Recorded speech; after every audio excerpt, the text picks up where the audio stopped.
माने होचंती धान ग्रोवर्स 90 भाग अंश जो मानकर निजस्व जगह बाड़ी नहीं जोटा सारे कहले एमाने कौन सी कोऑपरेटिव संस्था जरिया धान बिक्री हुए नहीं एमाने 90 भाग उत्पादन करुँच अथच जो मैंने अदौ उत्पादन करती नहीं जो मान जमी रे केवल घास होती माने ही कागज पत्र पाई टोकन पाई से बिकुंट आई असाधु व्यवसायटा को it is being conducted by the cooperative authorities तलठू ऊपर पर्यंत कोऑपरेटिव अथॉरिटी जोगान विभाग आ जो डीआरसीएस कहते ये समस्त द्वारा ये सब गोटे असाधु मेंट द्वारा परिचालित होची जो माने 95 भाग उत्पादन करुँच भाग चाषी से मानकर गोटे ग्राम जमी आईन सम्मत भाव में बिक्री होवार अधिकार नहीं तेणु आमे आसीचु आमे मरी जाऊँ आम धान चाउल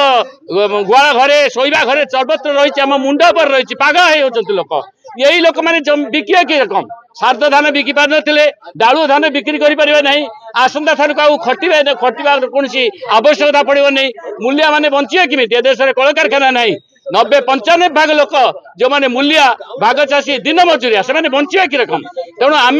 दृढ़तार सहित कही जाऊँ आम धान निश्चय बिक्री हम जदि धान बिक्री न करूँ जोटा सरकारी व्यवहार आईन द्वारा होची से आईन आम धान को एक भाग बिक्री करना यही जगहटा हम धान गोटे गोदाम घर और कलेक्टर महाशय कहे धान किए बिकब आम बचबू ना बचबू ना निश्चित मृत्युटा को पसंद करूँ ये भाव में बचा अपेक्षा यहीटा आमर कथा आमर जमी ना आम भागचाष करूँ किंतु भागचाष कला पीरियड भितर आम देखी पड़ू धोई मडूर है मालिक पाँच जमीर कार्ड से पाई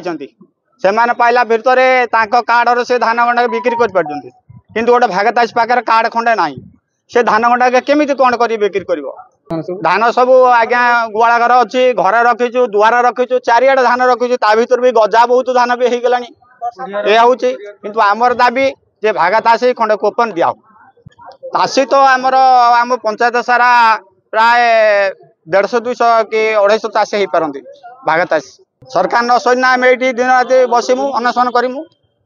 नला पंचायत आम ये अनशन करमु धान गरढिया मंगलपुर पंचायत जो भाई मैंने आसते डिमांड थिला जे आमर जमी नाही किंबा आमे जदि जमी ने आमे धान केमती विक्रय करूँ आमे गरीब लोक आमे खटी खिया लोक आम धान आमे बिक्री करूँ किंतु मोर विभाग विषय में कहवा हिसाब रे आमर प्रत्येक वर्ष जिते रेजिस्ट्रेशन हुए रेजिस्ट्रेशन समय रे जगह पट्टा ये सब देकी रेजिस्ट्रेशन आधार कार्ड सब दे रेजिस्ट्रेशन हुए रेजिस्टर्ड फार्मर्स जी से फार्मर्स को सिलेक्शन करते कोऑपरेशन डिपार्टमेंट माध्यम रेजिस्ट्रेशन हुए एवं रेजिस्टर्ड फार्मर जी से माने आपनकर खरीफ एवं रबी आमर दुईटा ऋतु अच्छी खरीफटा हूँ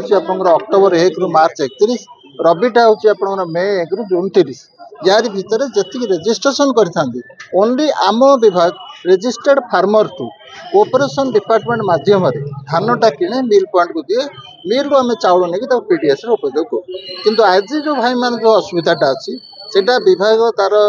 व्यवस्था ता विषय प्रांजल कहीपर कोऑपरेशन डिपार्टमेंट से रेजिस्ट्रेशन कौ भाई लोक नौकरी एवं ये मानकर कौन केमती हम